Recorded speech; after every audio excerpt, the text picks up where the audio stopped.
नमस्कार, बारामासा में आपका स्वागत है। बारामासा आज से लेकर आया है एक नया कार्यक्रम, जिस कार्यक्रम का नाम है किताबनामा। इसके प्रत्येक एपिसोड में हम बात करेंगे एक नई किताब पर और उस किताब के लेखक से जानेंगे उस किताब के तमाम पहलुओं को।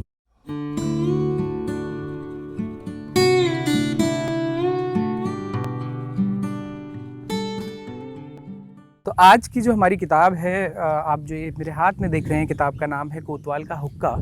इसे लिखा है अमित श्रीवास्तव ने। अमित श्रीवास्तव एक आईपीएस ऑफिसर हैं और अभी देहरादून में पोस्टेड हैं। अमित जी, आपका बहुत बहुत स्वागत है सबसे पहले तो बारामासा में। किताब के लिए आपको बहुत बहुत बधाई। Thank you so much. बहुत और इस किताब पे तमाम चर्चाएं करेंगे। उससे पहले यहाँ से बात मैं शुरू करना चाह रहा हूँ कि ये जो शुरुआत आपने इसमें लिखी है, इसकी जो भूमिका ही आपने लिखी है, उसमें कुछ जगह ऐसा लगता है कि आपने डिस्क्लेमर दिया है कि लेखक को जो है कहानियों से अलग करके देखा जाए, और ये लगभग एक छोटी सी भूमिका में 2 बार इसका जिक्र आता है। तो क्या उसका एक कारण ये भी है कि फोर्स में रहते हुए आपको थोड़ा सा ये था कि आप पर्सनल एक्सपीरियंसेस से लोग डायरेक्टली रिलेट ना करें इन चीज़ों को? ये बिल्कुल कारण बिल्कुल यही है, क्योंकि अगर आप देखें तो लेखक को कृति से अलग करना बड़ा मुश्किल काम होता है, और ख़ास तौर पे जब वो कृति उस लेखक के आसपास के सराउंडिंग्स के बारे में हो या उसके जो भी चीज़ें वो जी रहा है उनके बारे में हो। तो होता क्या है कि आप उसमें सच तलाशने की कोशिश करते हैं और कहीं ना कहीं किसी न किसी घटना से, किसी व्यक्ति से ज़्यादा रिलेट करते हैं। हालांकि कहानियों को तो वैसे भी रिलेट किया ही जाता है, लेकिन इससे ज़्यादा रिलेट करते हैं कि आपने देखा कि ये लेखक चूँकि इस बारे में लिख रहा है जिसमें वो खुद जी रहा है, तो उसको ज़्यादा रिलेट करते हैं। तो किसी घटना से या किसी व्यक्ति से उसको रिलेट ना किया जाए, इस वजह से आपने ये लिखा है। लेकिन किताब में हम जब आगे बढ़ते हैं तो इस ऐसे तमाम रेफरेंसेस हमको मिलते हैं, उन पे हम अभी आएंगे। मैं सबसे पहले दर्शकों को बताऊं कि किताब जो है ये एक कहानी संग्रह है।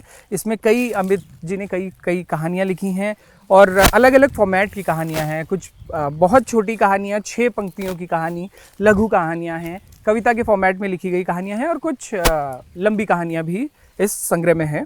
और जैसे कि इसका जो शीर्षक ही है कोतवाल का हुक्का, ये इसकी प्रतिनिधि कहानी है और ये एक लंबी कहानी है। तो अमित जी, मैं उसी बात पे वापस आता हूँ कि लेखक को कोशिश तो करते हैं हम लोग, जो आपकी कहानियों में जो रिफ्लेक्शंस मिलते हैं उसमें कई ऐसे जिक्र मिलते हैं। जैसे एक कहानी में जिक्र है काला ढूंगी की चौकी में बवाल होने का, तो वो क्योंकि एक रियल घटना है, जिसको हम जानते हैं कि वो घटना हुई थी। तो और उसी घटना के इर्द गिर्द जब कहानी जाती है तो पाठक जो है वो उनमें से कितने एलिमेंट्स को हकीकत माने और कितने एलिमेंट्स को लेखक की कल्पना माने। अब लिख देने के बाद तो जो भी रचना होती है वो पाठक की होती है, तो ये पाठक ही डिसाइड करेगा कि कितना इसमें सच्चाई है या कितना सच के करीब है और कितना इसमें फिक्शन है। लेकिन मैं ये बार बार कहूँगा कि ये फिक्शन है, और जो रेफरेंसेस इसमें आ रहे हैं, कुछ घटनाओं के रेफरेंसेस मिलेंगे, कुछ प्लेसेस के भी रेफरेंस मिलेंगे, कुछ जगहों के रेफरेंसेस मिलेंगे। कोतवाली का भी शायद नाम इसमें कहीं मिलेगा, आपको शहर का नाम मिलेगा। तो वो रेफरेंसेस सिर्फ आपको उस घटना से, उस रेफरेंस को, मतलब उस संदर्भ को जोड़ने के लिए है। मतलब आप चाहें तो उसको एक एग्जाम्पल ले सकते हैं। वो घटना नहीं बता रहे हैं हम ये बता रहे हैं कि ऐसी घटनाएं संभव हैं। मतलब मेरे कहने का ये कि ऑथेंटिसिटी के साथ प्रॉब्लम ये होती है कि ऑथेंटिसिटी अगर आप ज़्यादा डालते हैं तो आप पूरी जो भी पढ़ने वाला होता है उसको पूरा सच मानता है। तो मेरा ये कहना है कि आप इसको पूरा सच मत मानिए, ये पूरा सच नहीं है, ये जो कुछ भी है फिक्शन है। और रेफरेंस आपको ये मिलेगा, आप किसी न किसी घटना से जोड़ेंगे, आपको कहीं ना कहीं से रेफरेंस मिलेगा। रेफरेंस इसलिए दिया गया क्योंकि आप ये इस बात को मान लें कि पूरी तरह से फिक्शन भी नहीं है। मैं इस बात को प्रूव करना चाह रहा हूँ कि पूरी तरह से फिक्शन भी नहीं है। आप ये ना कहें कि ये तो होता ही नहीं है, ये तो संभव ही नहीं। जैसे इसमें कैरेक्टर है 376 पेलू राम का नाम का, तो आप जब उस कहानी को पढ़ते हो तो आपको लगता है कि ये तो संभव ही नहीं है। लेकिन अगर आप किसी न किसी घटना से, इसमें जो घटनाएं दी गई हैं, अगर आप वो रेफरेंस मिलाएंगे तो आपको लगेगा हाँ ये संभव है। तो 376 पेलू राम भी इस एक लंबी कहानी है जो इस कहानी संग्रह में शामिल है। और इस किताब में बिटवीन द लाइंस बहुत सारी चीज़ें रीडर्स को मिलती हैं। अभी जी, ये जो जिस तरह से किताब की कहानियाँ जो हैं वो आगे बढ़ती हैं, उसमें पुलिस की कार्यप्रणाली की कई झलकियाँ मिलती हैं। और आपने बहुत सारे शब्द भी इसमें ऐसे इस्तेमाल किए हैं जो अमूमन एक ऑर्डिनरी, मतलब बीइंग ए लॉ स्टूडेंट तो कोई समझेगा उनको, या फोर्स में रहने वाला समझेगा, या जिसका रोज का आना जाना होगा या बातचीत होगी पुलिस अधिकारियों से या सरकारी व्यवस्था से, तो वो समझ पाएगा। लेकिन बहुत सटल तरीके से वो शब्द जो हैं वो आगे चलते हैं, जैसे मोडस ऑपरेंडी बड़े इजीली यूज़ किया गया है इसमें, और डोजियर बहुत इजीली यूज़ किया गया है। तो इस तरह मतलब ये चयन करने का कोई पर्टिकुलर रीज़न रहा या वो रवानगी में वैसा ही बना, तो इसलिए? दोनों बातें हैं, मतलब रवानगी तो है ही, क्योंकि लेखक की भाषा जो होती है वो उसकी वही भाषा होती है जिसमें वो सोचता है जी। क्योंकि बनाने जैसी कोई चीज़ होती नहीं। मेरा ऐसा मानना है कि बनाने जैसी कोई चीज़ नहीं होती है। जिस भाषा में हम सोच रहे होते हैं वो उसी भाषा को हम एक्सप्रेस करते हैं। दूसरी बात ये है कि ये ऐसे वर्ड्स नहीं हैं जो इस्तेमाल में नहीं आ रहे हैं। आप अगर थाने की पुरानी जीडी निकाल के देखेंगे या केस डायरीज़ देखेंगे जो पुराने आईओज़ हैं उनके लिखी हुई, तो उसमें सारे वर्ड्स आपको मिलेंगे। तो एक तरीके से ये भी एक तरीके का रेफरेंस है उसको जोड़ने का कि हाँ, ये कहानियाँ पुलिस में हो सकती हैं या हुई हैं। अच्छा, इसमें बहुत सारी जो कहानियाँ हैं, स्पेशली जो छोटी कहानियाँ हैं, वो कन्वर्सेशन के फॉर्म में बढ़ती हैं कि उसमें उसका जो प्रोटैगनिस्ट है, उस प्रोटैगनिस्ट का कन्वर्सेशन है कि एक व्यक्ति ने उससे कुछ कहा, वो संवाद ख़त्म हुआ। तो ये वाली जो कहानियाँ हैं ये पूरी तरह से अनुभव से निकली हुई आपकी लाइफ के डायरेक्ट एनेक्डोट्स हैं कि किसी दिन ऐसी घटना, ऐसा संवाद हुआ और आपने, या वो इमेजिनेशन है उसमें ज़्यादा? फिर मैं कहूँगा कि दोनों बातें हैं। फिर मैं आपको वहीं पुराने प्रश्न पे ले जाऊँगा जो ऑथेंटिसिटी की जो बात है। मेरे लिए अगर कहानी है या कविता है, कोई भी चीज़ अगर मैं कोई चीज़ लिख रहा हूँ तो उसमें ऑथेंटिसिटी बहुत इंपॉर्टेंट फैक्टर है। और ऑथेंटिसिटी दो ही तरीके से पाई जा सकती है, या तो आप उस चीज़ को खुद जी रहे हो, भोग रहे हो, आपके आसपास वाले उसको जी रहे हो, या फिर आप उसमें रिसर्च करें। तो इसमें दोनों बातें हैं। एक तो बहुत सारी चीज़ें ऐसी हैं जो मेरे साथ हुई हैं या मेरे साथ काम करने वालों के साथ हुई हैं, या उन्होंने देखी हैं या उन्होंने मुझे बताई हैं कि ऐसा हुआ था। और बहुत सारी ऐसी चीज़ें हैं जो रिसर्च करने के बाद, मतलब देखने के बाद, थाने की कार्यप्रणाली देखने के बाद या ऑफिसेस की कार्यप्रणाली देखने के बाद निकल के आई हैं। तो वो दोनों चीज़ें हैं। और ख़ास तौर पे जो छोटी कहानियाँ हैं जो आप कह रहे हैं ना कि संवाद शैली में लिखी गई हैं, वो अब कंटेम्प्रेरी स्टोरीज़ में इसको माना जाएगा, नहीं माना जाएगा कि ये कहानी है भी कि नहीं है। कई लोग तो ये भी कहते हैं कहानी नहीं है। बिल्कुल, उस पर एक लंबी डिबेट है। एक लंबी डिबेट है कि इसमें आपको देश काल एवं वातावरण नहीं खुल रहा है और उसमें कथोपकथन सिर्फ और सिर्फ संवाद है इसमें, और कुछ पता नहीं चल रहा है कहाँ है क्या है। तो बहुत से लोग इसको शायद कहानी न भी कहें, लेकिन वो एक तरीके का बिंब है, मतलब एक रेफरेंस है, एक बिंब। आपको एक अचानक से घटना सी दिखती है, एक दृश्य सा दिखता है और आपको कुछ चीज़ें समझ में आ जाती हैं कि यार ये हुआ था, या ये इसका रेफरेंस है, या ये ऐसी घटना हो सकती है। तो सिर्फ यही है। अच्छा, इस किताब में अमित जी आपने बहुत सारे टॉपिक्स को छुआ है, और उन टॉपिक्स को छुआ है जिनको अमूमन पुलिस फोर्सेस में, स्पेशली क्योंकि मैं जैसे मैं दिल्ली में बहुत लंबे समय तक रहा, तो मैंने एक चीज़ ऑब्जर्व, LGBTQ का भी जैसे जिक्र आता है जी। तो अमूमन हम लोगों ने ये देखा है कि पुलिस फोर्सेस जनरली एम्पैथाइज नहीं करती है LGBTQ जो लोग खुद को आइडेंटिफाई करते हैं उस तौर से। लार्जर पर्सपेक्टिव में आपको बता रहा हूँ, ऑफिसर्स डेफिनेटली ऐसे ऑफिसर्स हैं जो कि एम्पैथाइज करते हैं और कंसिडर करते हैं, लेकिन आपका पर्सनल अनुभव क्या रहा है कि फोर्सेस में LGBTQ समुदाय के लिए सिंपैथी, एम्पैथी या उनकी प्रॉब्लम्स को समझने जैसी संवेदनाएं हैं, या बड़ा मुश्किल होता है डील करना? उतनी ही है, सॉरी मैंने काट दिया आपको, नहीं उतनी ही है जितनी समाज में है। जिस परसेंटेज में आपको समाज में संवेदनाएं दिखाई देंगी उसी परसेंटेज में पुलिस फोर्स में भी हैं। तो क्योंकि ये लोग जितने भी हमारे पुलिस ऑफिसर्स या पुलिस के जो कर्मचारी हैं जो काम कर रहे हैं, वो आ रहे हैं, वो कहीं बाहर से तो आ नहीं रहे हैं, वो इसी समाज से आ रहे हैं। तो समाज में जितनी संवेदना है उतनी उनके अंदर है। थोड़ा सा ये है कि इनको चूँकि कानून की जानकारी दी जाती है, इनकी ट्रेनिंग होती है, तो मैं ये कहूँगा कि थोड़ा ज़्यादा संवेदना है, थोड़ा कानून को समझते हैं, विज्ञान को समझते हैं, साइकोलॉजी को समझते हैं, तो थोड़ी सी ज़्यादा इनके अंदर होनी चाहिए।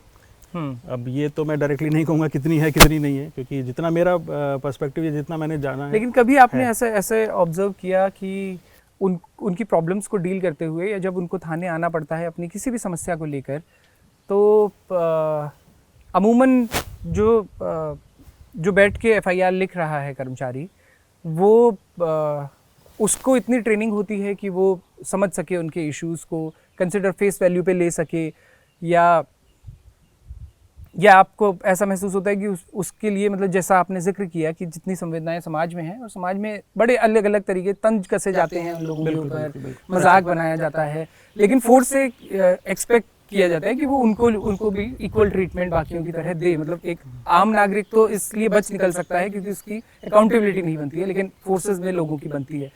तो कोई ऐसा अनुभव भी आपका कभी रहा है कि जब इस तरह के किसी प्रॉब्लम से डील करने के लिए कुछ स्पेशली? मैं अगर इसको पर्सनल नहीं ले जाऊँ तो ज़्यादा बेहतर रहेगा। अच्छा। वैसे देखा जाए तो जो आपका कहना बिल्कुल ठीक है, जो एक्सपेक्टेशंस हैं या जो आदर्श है वो बहुत अच्छा है। मतलब आदर्श तो हमेशा अच्छा रहता है। प्रैक्टिकली प्रॉब्लम्स आती हैं थाने में, उतनी संवेदनशीलता शायद आपका एक्सपीरियंस रहा होगा या बाकी लोगों का भी एक्सपीरियंस होगा कि इतनी संवेदनशीलता नहीं दिखाई देती है। लेकिन धीरे धीरे कोशिश की जा रही है, सभी लेवल्स पे कोशिश हो रही है कि उनको बनाया जाए संवेदनशील। क्योंकि आप देखेंगे कि पिछले कुछ सालों में हमारी कोर्ट्स ने बहुत सारे डिसीजंस इस तरीके के पास किए और समाज ने उनको एक्सेप्ट भी किया है। तो जैसे जैसे समाज के होता क्या है ना कि सरकार का जो एग्जीक्यूशन विंग होता है, जैसे हम पुलिस की बात कर ले अगर आप, तो वो एक्सपेक्टेशन के अकॉर्डिंग अपने आप को रीमॉडल करता चलता है। तो जैसे जैसे समाज की एक्सपेक्टेशन बढ़ती जाती है वैसे वैसे रीमॉडलिंग होती जाती है। इससे पहले आप देखेंगे ह्यूमन राइट्स वायलेशन बहुत हुआ करते थे, अब काफ़ी हद तक उसमें लगाम लगा। हालांकि इस बात पे सब लोग वो भी करेंगे कि नहीं ऐसा नहीं हुआ है, लेकिन अब काफ़ी हद तक हमारी नज़र से देखें तो लगाम लगी है उसमें। तो इसी तरीके से जैसे जैसे एक्सपेक्टेशन चेंज होती जाती है समाज की, वैसे वैसे स्ट्रक्चर चेंज होता जाता है। अब पूरी तरीके से आदर्श स्थिति मिल गई है ऐसा तो मैं भी नहीं कह रहा। ये जो इसकी जो सारी कहानियाँ हैं, इन कहानियों के रचे जाने का टाइम फ्रेम जो है वो कितना है? मतलब कितने क्या ये पूरे सर्विस एक्सपीरियंसेस से निकली हुई कहानियाँ हैं या एक समय पे बैठ के आपने ये सोचा कि एक कहानी संग्रह मुझे निकालना है तो आपने लिखना शुरू किया? नहीं, ऐसा तो नहीं सोचा था मैंने कि एक समय पे तो नहीं लिखी गई। और ये पिछले लगभग 5 सालों का मतलब जो लिखी गई है वो 5 सालों की हैं। 5 सालों में है। एक्सपीरियंस तो काफ़ी पहले से रहा है। और चूँकि मैंने इसमें लिखा भी है, जो इसका जो भूमिका लिखी है उसमें ये भी बताया कि बहुत सारे लोगों ने हमारे साथ के जहाँ जहाँ पे मैं काम किया उन्होंने बहुत सारी चीज़ें साझा की हैं। क्योंकि आप एक आदमी का इतना बड़ा एक्सपीरियंस नहीं हो सकता है कि सब कुछ समझ सके। सब कुछ समझने की बात तो इसमें भी नहीं है, लेकिन मतलब जितना ज़्यादा आप लोगों से इंटरेक्ट करते हैं उतनी ज़्यादा चीज़ें आपको मिलती हैं। लेकिन ये है कि टाइम पीरियड ये आप मान सकते हैं कि 5 साल का है ये लगभग पिछला। अच्छा। और लिखने पढ़ने का जो शौक़ है उसकी शुरुआत कब से हुई, कैसे हुई? हालांकि ये सवाल कई दर्शकों को अजीब लग सकता है कि मैं ये सवाल उस व्यक्ति से पूछ रहा हूँ जिस व्यक्ति ने दुनिया के सबसे कठिन कहे जाने वाले एग्ज़ाम को क्वालिफाई किया है कि पढ़ने लिखने की आदत कैसे लगी। वो आदत तो हमेशा रही हुई, लेकिन मेरे सवाल का आशय साहित्य और इससे था कि ये वाले पढ़ने की और ख़ास तौर से लिखने की जो आदत है बचपन से है। इनफैक्ट कोई एक डेट या कोई एक साल तो नहीं बता सकता मैं, लेकिन ये मैं कह सकता हूँ कि पहली कविता जो लिखी थी वो 6वीं क्लास में जब पढ़ता था तब लिखी थी। वो एक पैरोडी टाइप की जो होती है बचपन में जैसा लिखते हैं। और इस किताब में आपने जिक्र भी किया है नाना जी की कहानियों का। हाँ, एग्जैक्टली। नाना जी हमारी कहानियाँ सुनाया करते थे। दादा दादी को तो याद मुझे है नहीं, लेकिन मेरे पिताजी जो है वो मतलब पापा हम कहते हैं उनको, पापा जो है वो कवि सम्मेलन में ज़रूर जाते थे। मतलब जौनपुर का रहने वाला मैं, यूपी का। तो वहाँ कोई भी कवि सम्मेलन होता था उसमें पिताजी ज़रूर जाते थे और हम भी साथ में जब छोटे छोटे थे तब भी चले जाते थे। तो शायद वहाँ से लग गया। कह नहीं सकते कि मतलब कहाँ से लगा या कैसे हुआ, ये नहीं कह सकते। लिखने की शुरुआत भी पहले से हुई है, पढ़ने की शुरुआत भी बहुत पहले से हुई है। अच्छा, तो इससे आप लिख भी रहे थे तो कहीं प्रकाशित भी हो रहे थे? मतलब कहीं कुछ भेज रहे थे सर्विस में आने से पहले या सर्विस में आने के बाद भी आप बाकी जगह या किताबों से इतर, मतलब आप किस तरह का लेखन आपको पसंद था और कर रहे थे?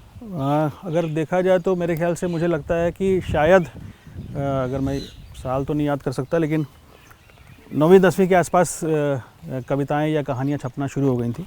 बट वो मैगजीन्स, वो न्यूज़पेपर्स में जो छपा करती थी वो, उसके बाद फिर एक ब्रेक हो जाता है जिसको कहते हैं ना कि एक ब्रेक होता है, क्योंकि आप पढ़ाई पे ज़्यादा फोकस करने लगते हैं तो छपने वाला क्रम तो टूट जाता है, लेकिन लिखने वाला क्रम चलता रहता है।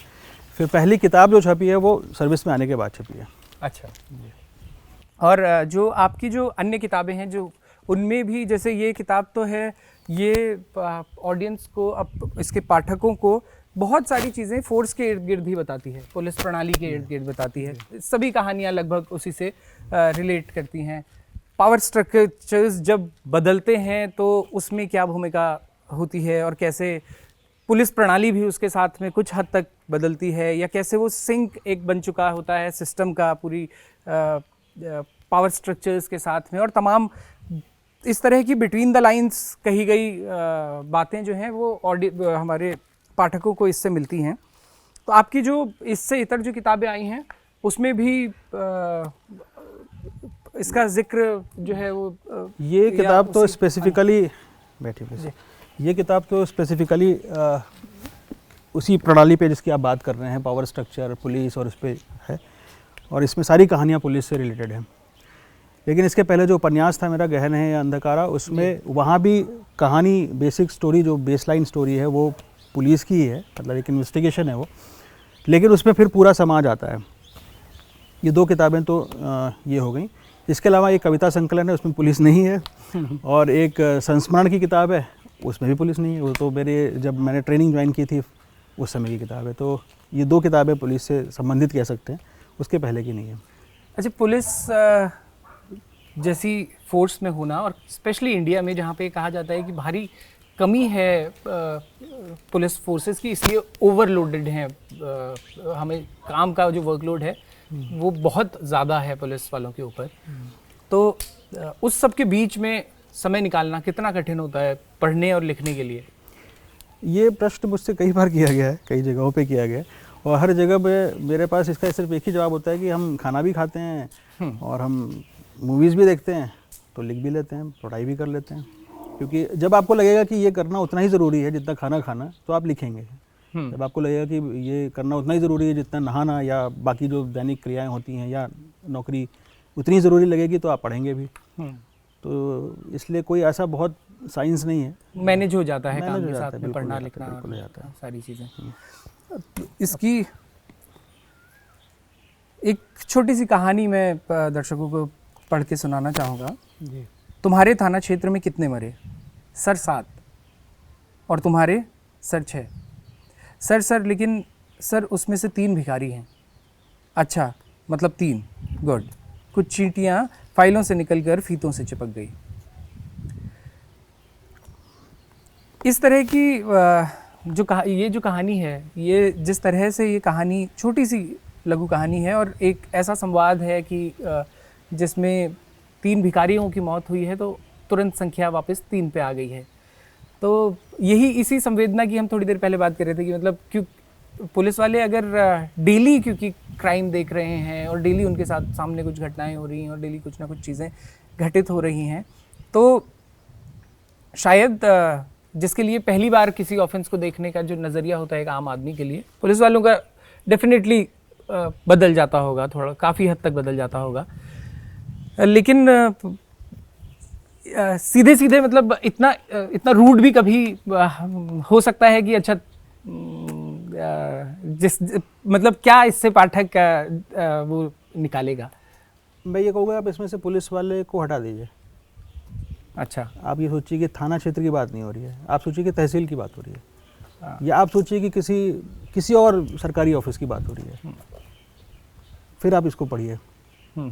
मेरा कहना ये है कि एक भिखारी या वो जिसके पास रिसोर्सेज नहीं है या जो कमज़ोर है, उसको हमने नागरिक मानने से छोड़ दिया है, हमने माना नहीं कि वो नागरिक है। ये कहानी इस किताब में है, ये कहानी थाने से लेकर के लिखी गई है, इसलिए आप कह रहे हैं कि पुलिस वाला है और ये ऐसा कह रहा है। मैं ये कह रहा हूँ उसको पुलिस वाले को हटा दीजिए ना आप। फिर आप सोचिए कि ऐसा है नहीं, क्या समाज में ये स्थिति है नहीं? बिल्कुल, कि हमने रिक्शे वालों को या रेहड़ी वालों को या झुग्गी झोपड़ी वालों को या जिनके पास रिसोर्सेज नहीं हैं, जो कमज़ोर लोग हैं, उनको नागरिक मानने से इनकार कर दिया है। ये स्थिति है, आप मानते हैं? बिल्कुल, बस। लेकिन तो ये असंभव तो नहीं है कि कोई भी व्यक्ति इतना क्रूर हो सकता, जैसे आपने कहा ना कि सिस्टम में क्या कोई व्यक्ति इतना क्रूर हो सकता है या इतना, तो ये है, आप खुद मान रहे हैं कि ऐसा है। मेरा ये, लेकिन ये कहानी पढ़ते हुए जैसा आपने कहा कि अगर इसको थाना को हटा दें और पुलिस विभाग को हटा दें और तब इसे देखा जाए, तो तब भी ये कहानी संभवतः ऐसी लगेगी कि आम चर्चाओं में इस तरह की बात लोगों के बीच हो सकती है। लेकिन जब ये कहानी हमको आपके इस कहानी संग्रह में मिलती है, तो हम उसको उन तमाम जिम्मेदारियों के साथ में जोड़ के भी पढ़ रहे होते हैं कि 3 लाशों का बरामद होना एक आम आदमी के लिए सिर्फ एक खबर है, थोड़ी देर के लिए उत्साह, लेकिन पुलिस के लिए जिम्मेदारी है, एक आगे के लिए रिस्पॉन्सिबिलिटीज़, लाइबिलिटीज़, उनका डिस्पोजल, अगर वो या उनकी शिनाख्त करना उनका, तो उस संदर्भ में जब इस कहानी को एक पाठक पढ़ता है तो फिर उसे ये भी लगता है कि क्या ये कन्वर्सेशन इसलिए निकला है कि यदि 3 भिखारी हैं जिनको हमने, जैसा आपने कहा कि जिनको नागरिक मानने से इनकार कर दिया है, तो आसान हो जाता है। मैं वही बात कर रहा हूँ, मैं इसलिए कह रहा हूँ कि आप इसको पुलिस को हटा दीजिए, इसको किसी और डिपार्टमेंट में रख लीजिए, तो आप इसको फिर से उस पर लार्जर पर्सपेक्टिव ले जाके देखिए ना।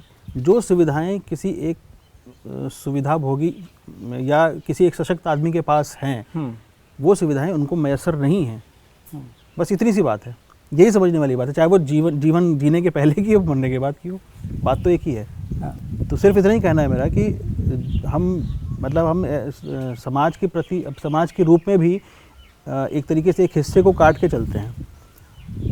मतलब इसमें अगर आप ये देखें, अगर मैं इसको ठीक है डायरेक्टली मान लेता हूँ, मैं आपको डायरेक्टली बताता हूँ कि लॉ एंड ऑर्डर सिचुएशन होती है जी, तो ये देखा जाता है, सबसे पहले ये देखा जाता है कि किसके मरने पे या किन लोगों के मरने पे ज़्यादा सिचुएशन ख़राब होगी, उसके अकॉर्डिंग उसका वेटेज होता है, उसका वो देखते हैं ना कि हाँ यार ये बंदा ऐसा है कि इससे प्रॉब्लम क्रिएट हो सकती है। भिखारी मरा है कोई दिक्कत नहीं है, ठीक है ना, कोई साधु मरा है कहीं का, वो कोई दिक्कत नहीं है, कोई प्रॉब्लम नहीं आने वाली, सब ठीक है, सब मैनेज हो जाएगा, आगे बढ़ते हैं।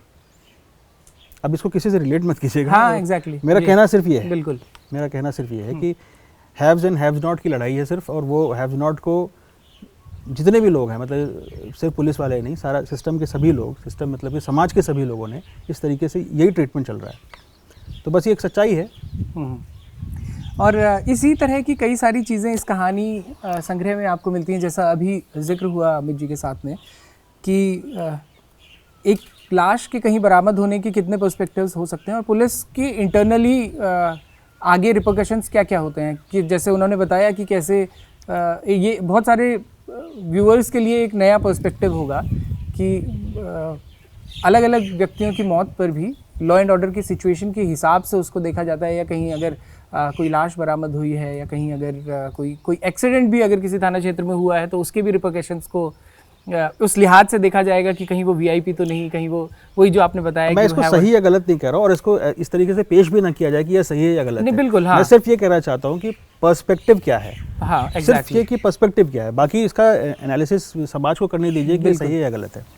इस कहानी संग्रह में मैं आपसे ये भी रिक्वेस्ट करूँगा कि इसमें से कोई भी एक, हालांकि किसी भी रचनाकार से ये पूछना कि उसकी पर्सनल फेवरेट क्या है वो बहुत मुश्किल हो जाता है शायद रचनाकार के लिए भी उसका जवाब देना, लेकिन मैं आपसे रिक्वेस्ट करूँगा कि या तो आपकी फेवरेट, या फिर जो आपको लगे कि आप एक कहानी खुद से हमारी ऑडियंस के लिए पढ़ के ज़रूर सुनाइएगा, और उससे हमारे ऑडियंसेस को ये एक ओवरव्यू भी मिलेगा कि किस तरह की कहानियाँ हैं, किस तरह की बातें करती हैं, और उसके बाद आप तय कीजिएगा वो कहानियाँ। अब अमित जी ने लिख दी हैं तो अब वो पाठकों की हो गई हैं, वो सबके ही हो गई। अब वैसे तो मैंने लिखी है क्योंकि तो मेरी सारी फेवरेट्स है जी, बट मैं कोई भी एक सुना देता हूँ।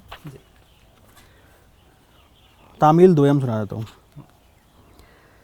गोली घरघराती हुई आई और किनारे खड़े सिपाही को लग गई, वहीं गिर गया वो।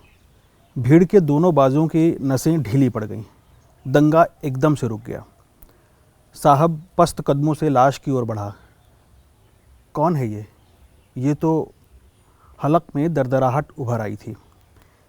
सर ये हमारे थाने का सिपाही नहीं है, इस जनपद का भी नहीं है, ये तो जो पीछे बस रुकवाई थी उसमें था, मुख्यालय डाक पहुंचाने जा रहा था, मेरे साथ रहा है, भीड़ देखकर उतरकर आ गया। सर ये तो वो ठीक से रो भी नहीं पा रहा था, उसकी आंखों का खारापन सूख चुका था, कुछ खास नहीं हुआ था, बस उस रात चांद समंदर के पानी से दाग धोना चाहता था। Thank you so much. तामिल दोयम इसका नाम था।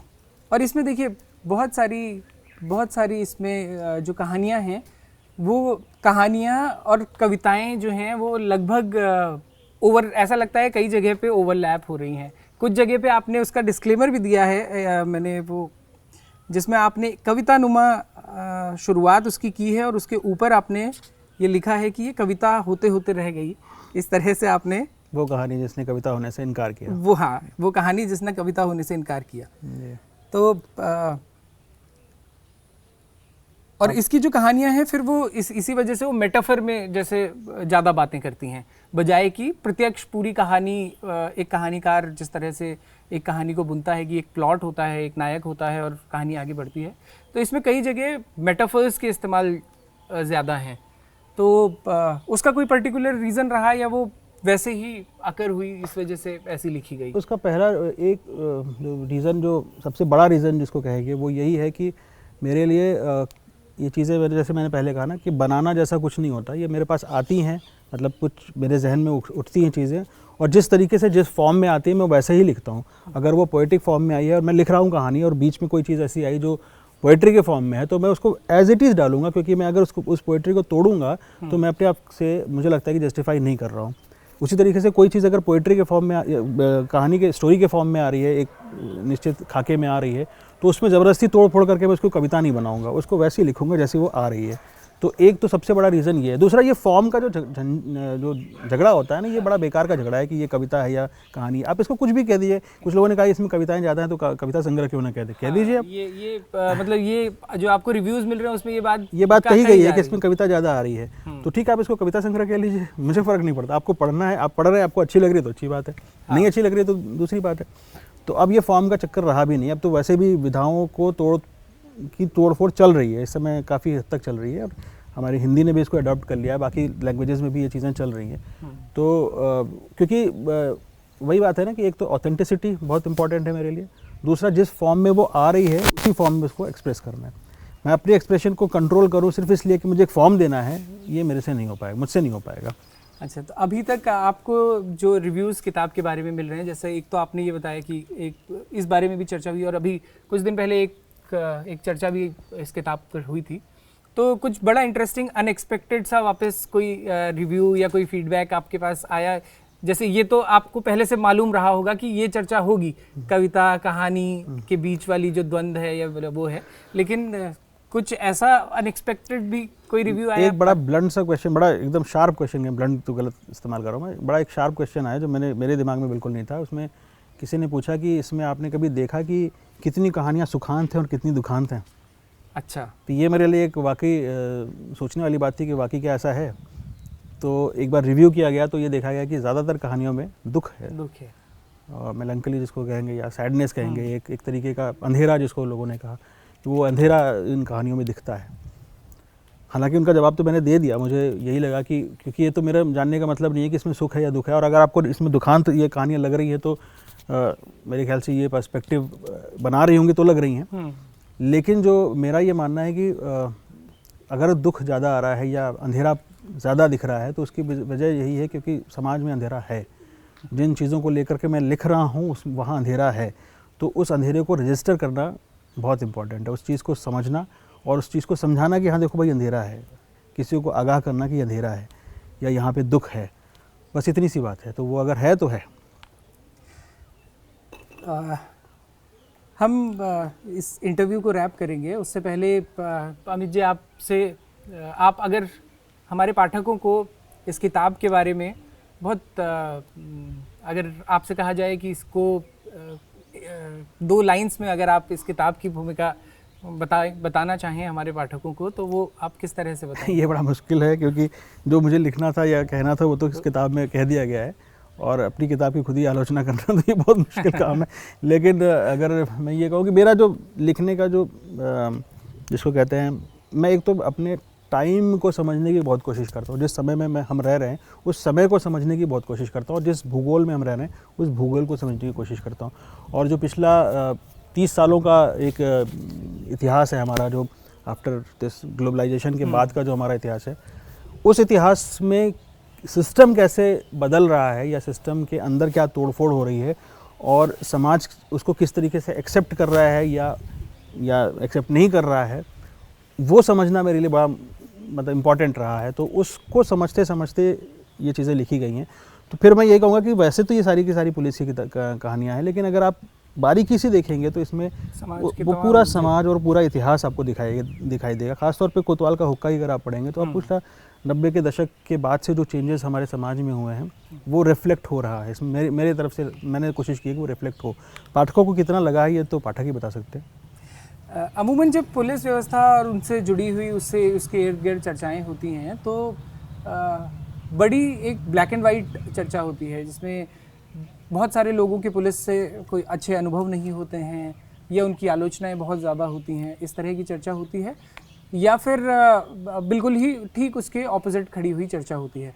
लेकिन इस किताब में जितनी भी कहानियाँ हैं वो तमाम कहानियाँ कई तरह से लगभग हर पहलू को छूती हुई इस तरह से आगे बढ़ती है कि उसमें जैसे जो कहानी मैंने पढ़ के सुनाई जिसको पढ़ के ऐसा लगता है कि कितना क्रूर भी हो सकता है, कुछ उसमें आपको कई जगह ऐसी झलकियाँ मिलेंगी जहाँ पे भ्रष्टाचार का जिक्र होगा, कई जगह उस पावर स्ट्रक्चर का जिक्र होगा जो नेताओं के साथ में विभागों के होते हैं। और ये सारी क्योंकि कहानियाँ हैं तो लेकिन कहानियों के फॉर्मेट में वो कहानियाँ हमारे समाज को समझने की, और जैसे अमित जी ने भी बताया कि उन्होंने अपने समय के इर्द गिर्द उसको लिखने की कोशिश की है।